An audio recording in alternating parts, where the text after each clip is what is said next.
Movie की शुरुआत एरेंडल से होती है, जहां एल्सा और आना महल में एक जादुई जंगल बना रही हैं। तभी उनके डैड वहां आ जाते हैं और उन्हें एक कहानी सुनाते हैं कि पहले जादुई जंगल में 4 स्पिरिट का राज था, जो कि धरती, आग, वायु, पानी है। वहाँ एक नॉर्थडा नाम का एक कबीला भी था, जिनके साथ एल्सा के डैड किंग एग्नर के डैड यानी एल्सा के दादाजी किंग रोनाल्ड ने उनके लिए एक डैम बनाया ताकि सभी सोर्स का आवागमन हो सके। जिसके बाद जंगल में एक सेलिब्रेशन होता है, तो रोनाल्ड और एग्नर को भी बुलाया जाता है। तभी एग्नर देखता है कि उनके लोग और कबीले वाले आपस में लड़ रहे हैं। इसी लड़ाई में रोनाल्ड नीचे गिर जाता है और एग्नर बेहोश हो जाता है। जब एग्नर जागता है तो उसे एक अजीब सी आवाज सुनाई देती है, तो उसे कुछ समझ नहीं आता और उसे वहाँ से कोई ले जाता है। इसके बाद सारी स्पिरिट ने इस जंगल को एक धुएं में बदल दिया था। अब कोई न तो बाहर आ सकता था और न ही उस जंगल में कोई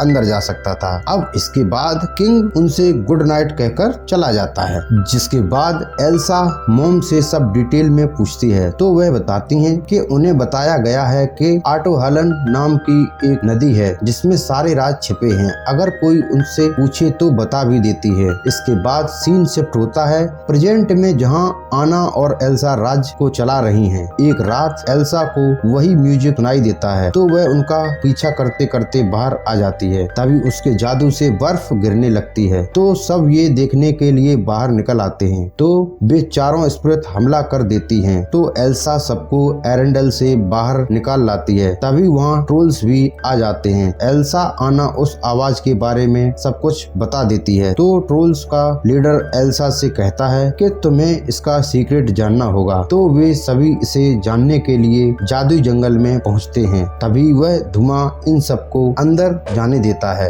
जब वे वहां अंदर एंटर होते हैं, तो वे सभी जंगल की बहुत सारी खूबसूरती देखते हैं। फिर वे सभी अलग अलग हो जाते हैं। तभी क्रिस्टोफ आना को प्रपोज करने वाला होता है, लेकिन आना उसे प्रपोज नहीं करने देती है और एल्सा को ढूंढने लगती है। तभी एक चक्रवात आता है और सबको लपेट लेता है, लेकिन एल्सा अकेली फंस जाती है। तो वह अपनी पावर का यूज करके उससे बाहर निकलने की कोशिश करती है। तभी वहाँ एल्सा को दिखता है कि एग्नर को कोई लेडी बचा रही है। तभी वहाँ उन्हें एक आवाज सुनाई देती है, जो कबीले और सिपाही आपस में लड़ रहे होते हैं। तभी एल्सा अपनी पावर यूज करती है, तो सभी हैरान रह जाते हैं। एल्सा उन्हें बताती है कि वह इस जंगल को बचा लेगी। तभी आग की स्पिरिट वहाँ आग लगाने लगती है, तो एल्सा उसे बुझाने की कोशिश करती है। इसके बाद वह आग एक सैलमंडर में बदल जाती है, तो एल्सा उसका पीछा करती है। तभी वहाँ एल्सा अपनी माँ की शॉल को आना को देती है, तो वहाँ सभी चौंक जाते हैं, क्योंकि वो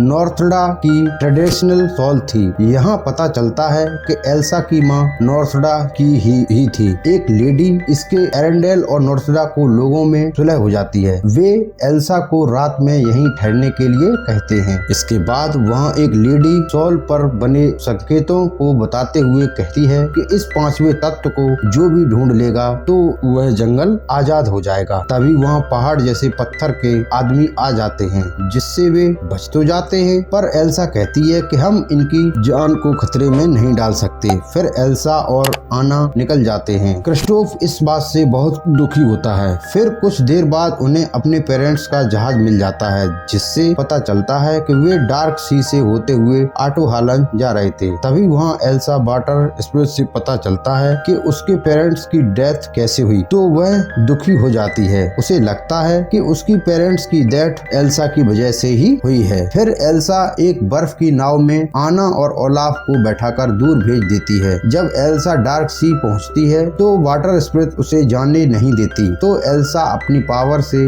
उसे कंट्रोल कर लेती है, जो एक वाटर हॉर्स में बदल जाती है। फिर वह स्पिरिट एल्सा को आटोहालन पहुंचा देती है। वहाँ एल्सा जाती है, तो उसे कुछ पास्ट की इमेजेस दिखाई देती हैं। उसे पता चलता है कि उसके दादा रोनाल्ड ने नॉर्थडा के मैजिक को खत्म करने के लिए डैम बनाया था। इन इमेजेस का पीछा करते करते एल्सा उस ग्लेशियर के डार्क में पहुंच जाती है, तो एल्सा वहाँ धीरे धीरे जमने लगती है। तभी उसे वहाँ एक और बात पता चलती है कि रोनाल्ड ने ही पहले कबीले के लीडर को निहत्था मारकर लड़ाई की शुरुआत की थी। लेकिन एल्सा पूरी तरह जमने से पहले एक मेमोरी आना तक भेज देती है, जिससे आना को सब पता चल जाता है तो वह उस डैम को तोड़ने की सोचती है ताकि वहाँ की सारी स्प्रिट खुश हो जाए। आना सोचती है कि इस तरह तो एरेंडल तबाह हो जाएगा। तभी ओलाफ आना को बाहर का रास्ता बताकर बिखर जाता है तो आना समझ जाती है कि एल्सा किसी न किसी मुसीबत में है। फिर आना उन्हीं पत्थरों वाले मॉन्स्टर को चिढ़ाती है तो वे मॉन्स्टर बड़े बड़े पत्थर डैम की ओर फेंकने लगते हैं तो डैम टूट जाता है। लेकिन आना यहाँ गिरने लगती है तभी क्रिस्टोफ उसे बचा लेता है। डैम के टूट जाने के बाद सारी स्प्रिट एल्सा की फ्री कर देती है। इधर डैम का पानी एरेंडल की ओर बढ़ रहा है। पानी जब तक एरेंडल तक पहुँचने वाला ही होता है एल्सा अपने वाटर हॉर्स के साथ उस पानी की एक बर्फ की दीवार बनाकर रोक लेती है। एल्सा फिर जंगल की ओर चली जाती है। इसके बाद सब खुश हो जाते हैं और सभी जंगल से फ्री हो जाते हैं। आना और एल्सा एक बार फिर मिल जाते हैं। एल्सा आना को बताती है वही 5वीं स्प्रिट है जो सबको प्रकृति से मिलती है और मिलाती भी है। इसके बाद एल्सा अपनी पावर से ओलाफ को फिर से जिंदा कर देती है। तभी क्रिस्टोफ आना को प्रपोज कर देता है तो आना मान जाती है। इसके बाद अब एरेंडल की रानी आना बन चुकी है और एल्सा जंगल की रक्षा कर रही है। फिर एक लेटर एल्सा के पास आता है जो आना का होता है। लेटर को मिलते ही एल्सा आना से मिलने के लिए वहां से चलती है। तो इसी के साथ ये मूवी यहीं पर खत्म हो जाती है। आप लोगों को वीडियो कैसी लगी हमें कमेंट कर जरूर बताएं और चैनल को सब्सक्राइब करें, लाइक करें, कमेंट करें और आप कौन सी वीडियो और देखना चाहते हैं कमेंट में जरूर लिखें। धन्यवाद। अब आपसे बस एक ही रिक्वेस्ट है कि वीडियो को लाइक जरूर कर दें और चैनल को सब्सक्राइब अवश्य करें। धन्यवाद।